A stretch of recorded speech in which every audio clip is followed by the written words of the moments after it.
Welcome, dear listener, to this conversation that I'm going to have with a very dear soul brother called Jon Eden Khan. The way I want to describe Jon is that he's the kind of person that when he is in a room, he's not making a lot of noise. He's just quietly observing everything. And if you are not calm yourself, you might even oversee that he's there. But the moment he steps into the circle and starts speaking, he has the attention of the whole room. And you just know that you have to listen because something really wise is going to come for you now if you're open to receive it. And to me, that's a really rare and precious quality. And for me, Jon as well is this kind of person that is extremely good at listening, not only to the room, but also within himself and to whatever wants to come through him. I see him as a very clear channel and someone with a lot of passion about the callings of his heart. So, Jon, I would like you to introduce yourself in any way you feel appropriate. And I want to say a big thank you that you want to have this conversation with me. Yeah, thank you, Timyon. I'm really touched by the way that you see me. Thank you for that introduction. How would I introduce myself?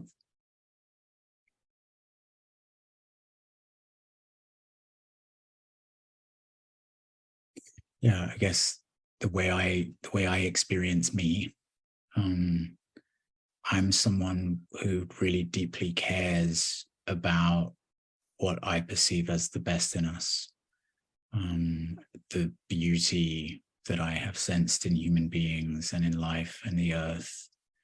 And my life is dedicated to contributing to us building that world that our hearts long for. And I find myself, like most other people, very much in the work of working that out in me and finding the challenges and the vulnerabilities of that in me and the necessary healing journey in me, and also supporting other people in that. And yeah, and I'm in love with the power of life and the majesty of life, and I want to be in service to that. In my experience, you really are in service of that. And you are one of the people that I know that is very conscious about being in service. And would you like to share how that shows up in your life? What does it mean for you to be in service?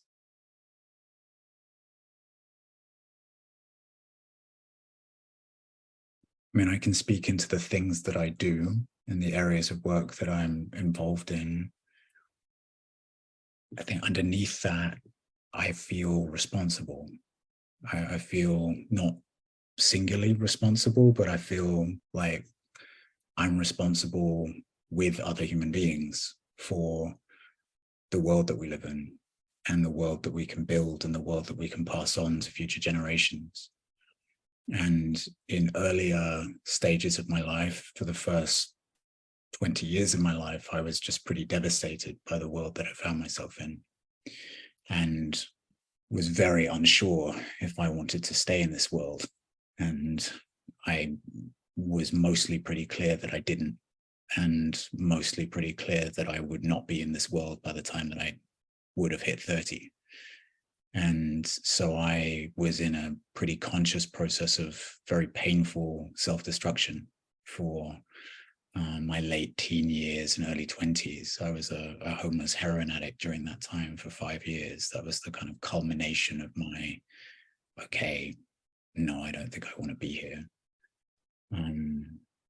But I exited that world when, at a certain point when I was ready, there was, the way I describe it, it was like the fish hook of my soul came and got me at one point, and it was as if I heard a voice that spoke to me as I was sat on the floor of a hostel for homeless men that I was living in, and I was looking at rays of light come through the window one day, and it was as if some deeper part of me spoke to me and basically said, you're at a choice point, you're at a crossroads, and you need to make a choice, and you can choose to continue on the road that you have been on, and you know where that goes, which is to prison or to death or to some combination of both. And I had been around that. That was something I'd seen in a bunch of other people in the world that I was in at that time. Or it said, you can choose to realign with what you know you're here for. And I knew what that meant. And I knew that that meant that, because something deep in me had always known, that I'm here to participate and contribute to building the next stage of a better world that is more just and more loving and more in service to human beings thriving in connection with each other and connection with life and connection to the earth. So that began, I tell that story because that began my conscious saying yes to what I sense I'm responsible for, with other people. Because another lesson I've learned is that I think I took too much responsibility in the first years after that, and had a bit of a neurotic dimension of my being that took on too much weight and too much strain. And I learned after a period of time that that was really coming from a place that didn't trust life, didn't trust the collective journey that we're all a part of. And that actually, if we, all each of us are asked, is to just take our place and to take our peace, to hold our peace that life is inviting us to hold on whatever scale that is. And if we do that together, then we've got this. So my peace, in terms of what I hold, is I'm deeply dedicated to a transformation of the way human beings relate to power. And my experience is that power is like love in a deep sense, in that, when two people are on a path of relationship, at a certain point, they come to learn that love is not something that they create between them, but love is a reality that they participate in. And I feel like power is the same. Power is a frequency of source that is everywhere and part of everything. And yet, most human beings, especially in our power systems, what are driving how the world is and maintaining how the world is, are deeply disconnected from that deeper reality of power. And so people fight over power, or make power bad, or try and take power, or try and rebel against the people that they believe have power. And just like, again, in love, in a relationship, if I believe that my connection to love is dependent upon you, then that's not going to go well, because at some point you're not going to be what I want you to be, or you're not going to be the love that I want you to be. And then I'm going to be disconnected from love, and that's going to be a terrible state to be in. And I'm going to need you to be something different. And off we go, off we go to all the lessons of relationship that we are learning and have learned. Right. And I feel the same is true around power. As long as we remain disconnected from real power, the power of life in our heart, in our soul, in our body,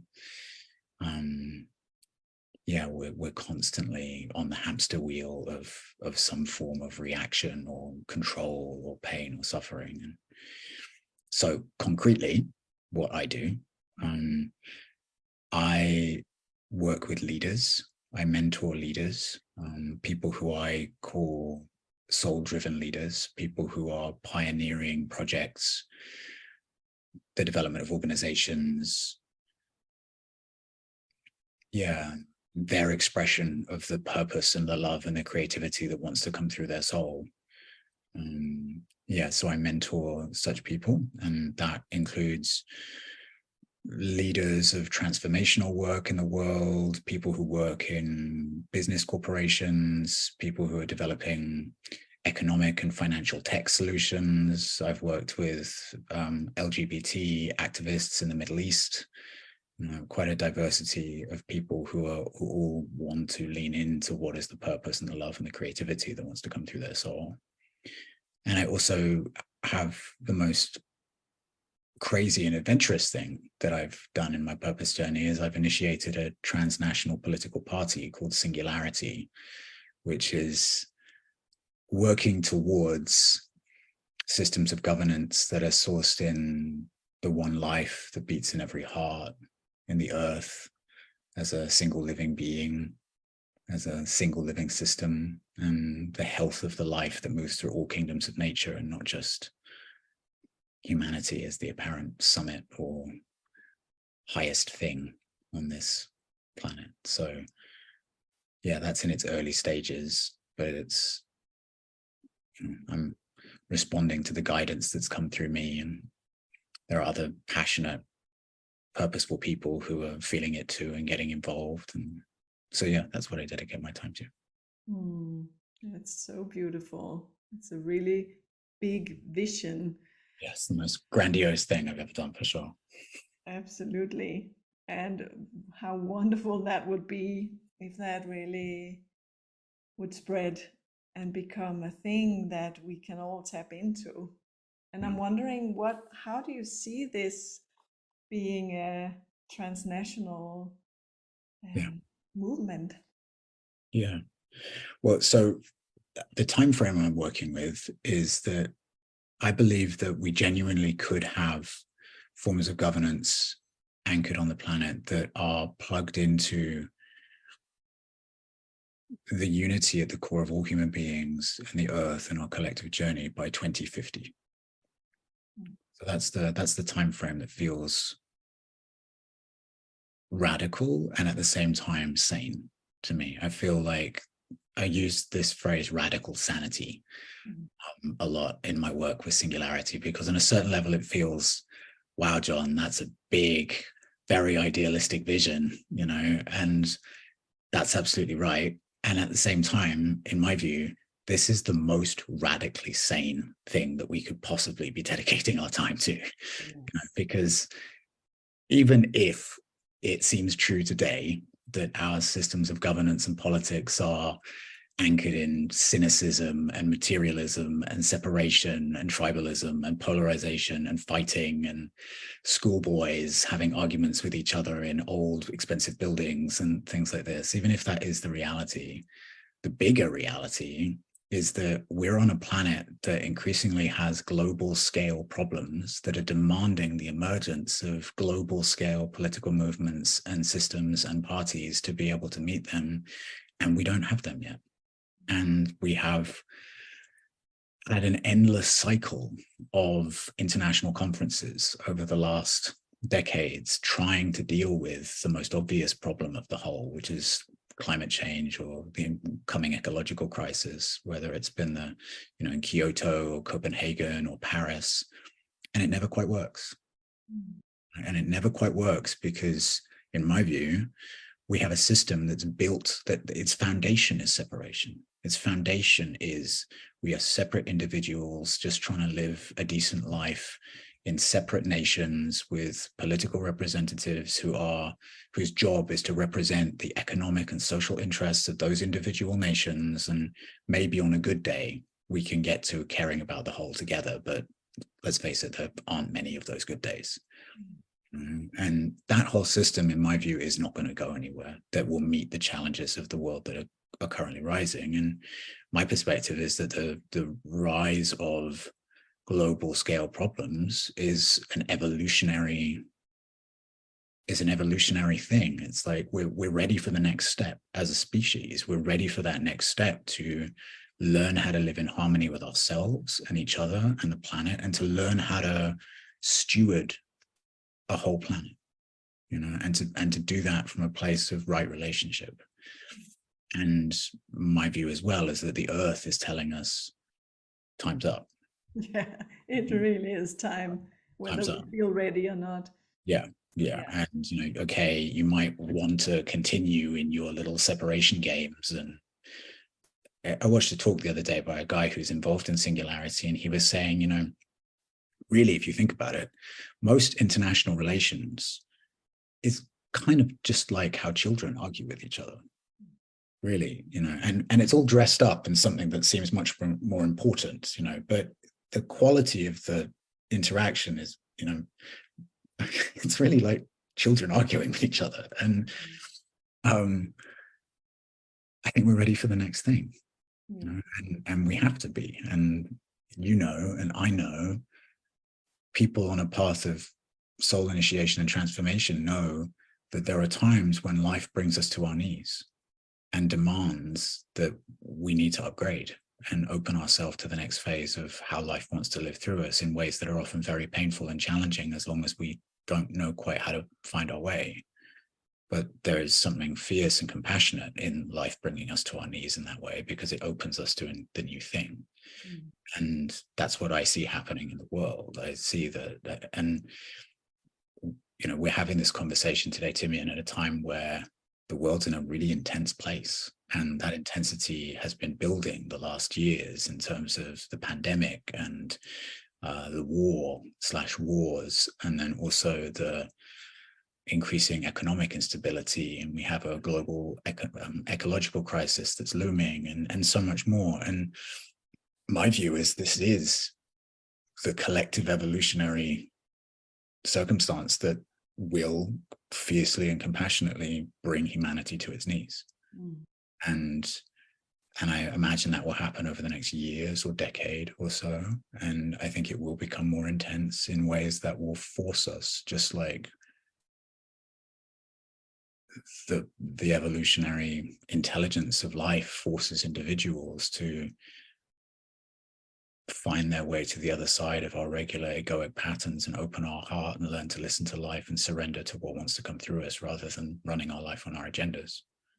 So if I didn't believe that, if I thought, well, probably what's going to happen over the next few decades is just business as usual, then I would never attempt something like singularity, because it would just be there would be no chance. I am such a small, insignificant person.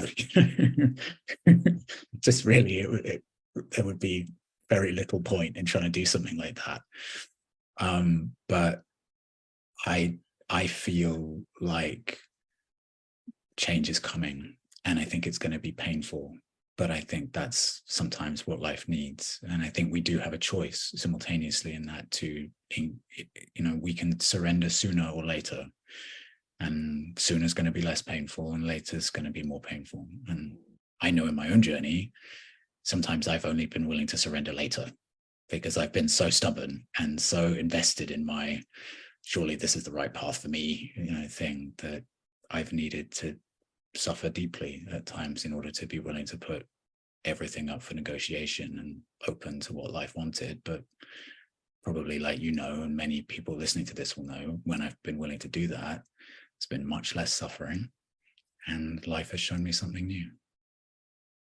Yeah. And I guess some of the people who will be listening to this will think that, okay, yeah, great. He has this great awakening, and now he's on the go and he has big visions and all, but I'm not really there. What can I do as a single person struggling with my own life and trying to find my path and not give in to the fear and the hopelessness of what we see in the world? What would you say to people who are longing to let that soul get the hook in them and to follow their own path fearlessly? Yeah, sure. First of all, I'd say I see you. I see you and how frightening this is, how frightening it can be to live a life that doesn't quite have the meaning that something deep in us wishes for, and how frightening it can be to take the risk of trying to live a life that does. And also how frightening the world situation can feel to be. I thought when I grew up that things, there was a pretty doomy global context that I was growing up in, but it was nothing compared to what young people are growing up in today. I can only imagine what it's like to be 18, 17, 18, 19, 20, and to not really have found yourself yet and not really know, what's up in the world, and to have constant conversations about our collective destruction of ourselves and the planet and so on. So yeah. What I would say to people is, I think personally, life, my experience is life will never really be satisfying to the deep part of us that wants to truly live, and that wants to lean into a greater love that can live through us, and that wants to live in a way where life has synchronicities and shows us opportunities that take us on our path. None of that's ever going to happen unless we're willing to take the risk of opening to how life wants to come through us. And my experience is that even though that might sound scary, when we do that, there are forces of grace, and there are sources of intelligence and magic, dare I say it, that start to move through our life to connect us to the people that we're meant to be connected to, and provide us with the lessons that we're meant to go on, and that we never access unless we're willing to take that risk. And I think also that we need to collectively go through a huge change around just the way that we understand a meaningful life. A lot of the work that I've done over the years is focused on purpose. And if you look into ancient cultures, purpose always served the same function, where purpose was always the currency of right relationship between the individual and the tribe. So what I mean by that is, in ancient cultures, it was always the responsibility of the individual to uncover their gift, to give to the whole. But it was also the responsibility of the whole to support the individual to find that gift to share. And we've lost that today.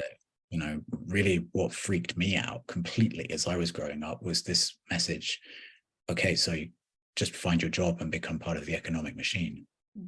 And it totally freaked me out completely. It's like, wait, no, I don't understand what the point of that is. That just sounds like eternal slavery until I die. And maybe if I am lucky, I get to live in a box somewhere where I can go to the, whatever you call it, I can go to the hardware store on a weekend and buy the things that I want and convince myself that my life isn't, isn't slavery, essentially, And yeah, I think we need to go through, and I think we will go through, a revolution in what a meaningful life entails, where I think we're all going to be inviting ourselves and inviting each other much more deeply into what is it that wants to come through you? Like, what is it that wants to come through me? Because whatever it is, it's a gift. It's medicine for the whole. And actually, the beautiful thing about purpose is when you start to discover the purpose that wants to come through you, it's simultaneously the thing that turns you on most, and it's your greatest gift to give. It's your greatest service to give. And as I say that, you'll have a sense of what that means, even if it's just a moment, even if you've just had a moment where you knew that you were in your right place. You knew that you were giving in some moment, something was coming through you, and it was of benefit to the people you were in contact with, and it felt great. Like that place. We're all invited to find that place. And I think this isn't some, like, cut off yourself, become selfless, live a life for the sake of the whole type thing. It's like, no, this is great, going on the journey of saying yes to the power and the purpose and the love and the intelligence that wants to come through you, if you're willing to take the risk of opening your heart and leaning into what feels most true and aligned, it's great. It's painful and scary, and it's great, and it's being alive. And I think, in my experience, people walk different paths, have different journeys. My experience is everyone wants to come alive. Everyone wants more life. Everyone wants to be lived by something, wants to be lived by life in a way that brings them online in their gifts and their potential. And the path there is taking the simple, beautiful risk of basically just tuning into your own heart and creating some space and availability to feel what wants to come through there, and taking baby step by baby step in company with other people who are doing the same. Yeah. And I really feel that what we all need is the permission from our surroundings to actually develop those sides of ourselves that wants to unfold, and not the old message that we had grown up with of aligned with the expectations and the school system and what is expected of you. But and we if yeah, I would just encourage people to find community of other people who is cheering on you and allow you, give you the permission, and also for you to be the permission for others to dare to be something you're not expecting of them. So instead of being triggered by that, really be curious and cheer on people to see what wants to unfold through them when they dare. How did it happen for you, Timmy? So how did you find your way onto your path of living from your heart and what I would call your soul, what feels authentic for you? How did that happen for you? It was a little bit like you, not as dramatic, but it's just been something that's always been there. I just couldn't ignore this little voice that was telling me I'm meant for something else. This is not how it's supposed to be. So I just kept looking, kept moving on until I found this within me. And for me, it had been this uncovering spiritual truth and reconnecting to some of the wisdom that I knew I had within myself. But as a human being, it was not until I met embodied intimacy that I was completely surrounded by a group of people who would say, "What, show us more. We want to see more of you." And that I could just let go of all of that identifications with what I thought I was. And that was so liberating. And since then, I just, if nothing else, I want to give the people that I hold space for permission to be who they are. Because for me, that was, what really set me free. And my observation of you since then, because we did our embodied intimacy training together, and my observation of you since then is it's been like there's been a whole fire of purpose and creativity and service that has come through you during that time. And I know you've had other pieces moving in your life, as I have as well, but I feel like that obviously something ignited then and has just continued to unfold since then. Yes. And actually another piece that also really have been firing, or it's like been a fuel for my journey, has been working with my death and my relationship to death. And just realizing that I'm really not afraid of dying and I'm not afraid of living, but I really want to live to the fullest and do what I came here to do. The worst thing I could imagine would be lying on my deathbed thinking, "Oh, I didn't really do what I came to do," and I would feel like I had been cheating on the world for not giving all of me. Beautiful. And in purpose work, that contemplation is often a way that people are invited to tune into what really matters to them. I think there's something, the contemplation of death, or when we have a health crisis as well, these are situations that, when we sit on the fence and have a conversation with our own mortality, it quickly highlights what's most important and what matters most, and it's these simple things of really living and being in integrity with the love that we have for the people who we're closest to, and showing up for the things that we really care about. That's that thing. Nobody's on their deathbed saying, I wish I'd worked more. I wish I'd been more at the office. It's just not the thing, is it? Yeah. Yeah. Hmm. Hmm. Wow. I really, really hope that you will light a fire that will just spread widely. I really feel this is what we need. And I also feel, like you said, that if people are not ready, they have to become ready, because we're forced to, and we all want us to live our fullest if we allow ourselves to feel that. Yeah. Yeah.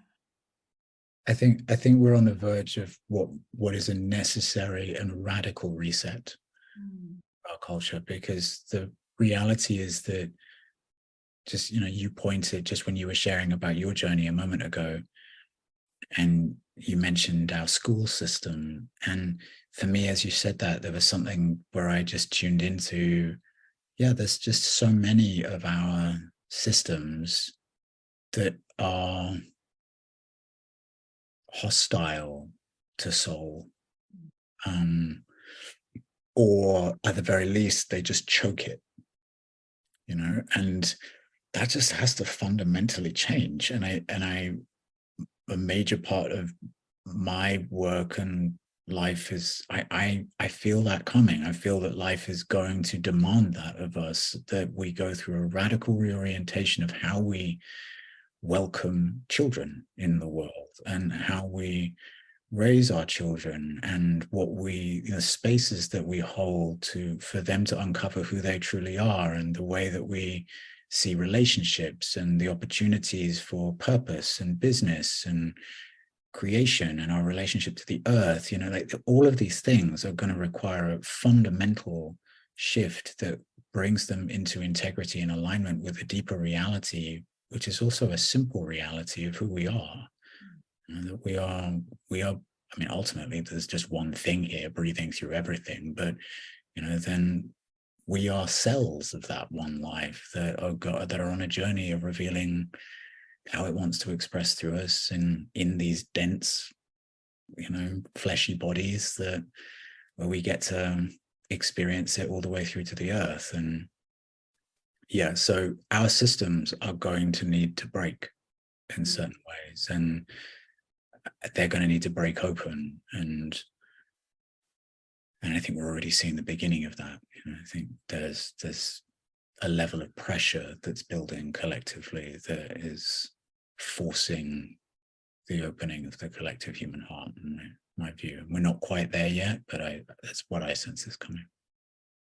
Something I've been reflecting upon a lot lately, and that is the school system, but also that's just one part of society, but that we're really lucky to have a school system that is free.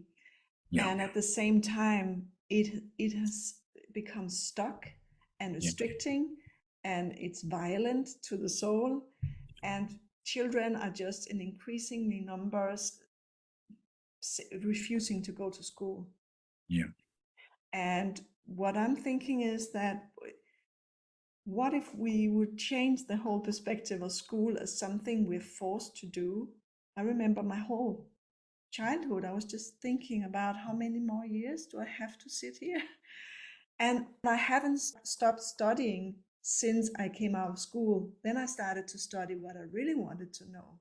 But imagine if since we were children, was allowed to say, I want to learn about this. and someone wanted to mentor us and tell us everything they want to know about that, and then something else, and then you could grow and become what you're passionate about Yeah. since you are a child, instead of we all have to be learning the same things and getting grades in something that, yeah, Yeah. just doesn't make sense. And I think that we got something good, it's just been distorted, and we can reinvent it and make it something really beautiful. Yeah. And Yeah. that goes with so many things in life, politics as well, Yeah. government. Yeah. I mean, I think we've transitioned from an educational system that has been hostile to the human personality, to the personality of children, to a educational system that's less hostile and more welcoming to the personality of children, but it's still hostile to the soul in a certain way. It's still hostile to that deeper part of us. And I think if I remember rightly, the etymology of education is educare, the Latin word educare, which I think is to draw out of. And I know a lot of people who care deeply about the evolution of education speak about that, because really the purpose of our educational system should be to draw out the soul in each child, and to equip them with what they need to show up in the world as with what they're meant to be here to give and to share. And yeah, I think that's one area that there's going to need to be a dramatic change.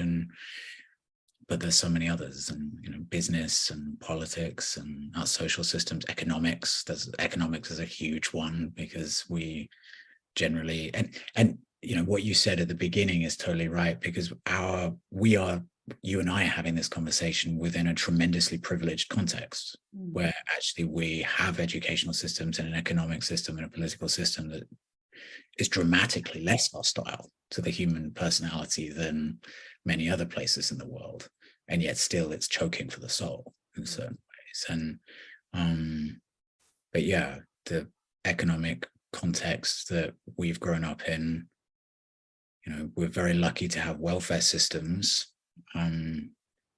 but at the same time, yeah, as I said, the context that I grew up in was, okay, how are you going to fit into the economic machine? And actually, no, you're not worth enough unconditionally, just as who you are, to be worthy of support and welcome into the world. You need to work, and we're not necessarily so worried about whether you feel fulfilled by what you do. So because actually you're just a cog in a bigger machine that may not even be about benefiting you directly. So yeah, there's that has to change fundamentally.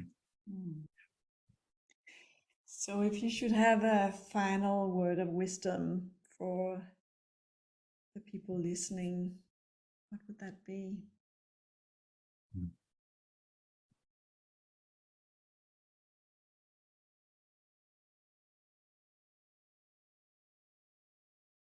Yeah, I'm not sure I have wisdom on tap, but I think what I would say is trust your heart.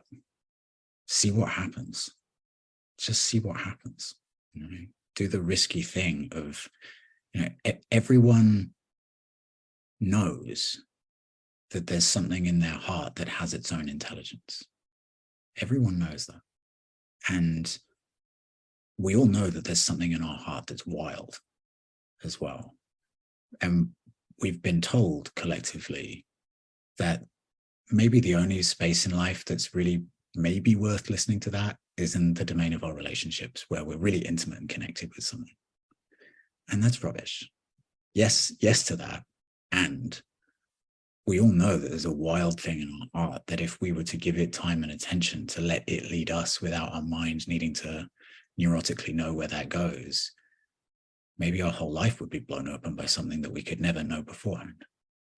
And exactly that is the beginning, in my view, of really living. And that life can be trusted in our heart. That wildness in our heart can be trusted. It's part of life. It's plugged into life's intelligence and life's love and life's will. And it might sound spiritually transcendental, but it's actually here. Everyone knows it's here, and most of us are scared. Most of us are scared to experiment with stopping, pausing, taking a moment of a break on the hamster wheel, bringing our attention to our heart, just that simple thing of bringing our attention to our heart and just asking, sensing, listening, what would want to change in my life if I was to really lean into letting the instinct in my heart guide me? Am I living in alignment with that? What would need to change? What would stay the same? I think that's the beginning to what I find a very exciting life. That I would encourage other people to see if it feels true for them. Thank you so much. It's been very heart and mind opening listening to you. Thank you, Timmy.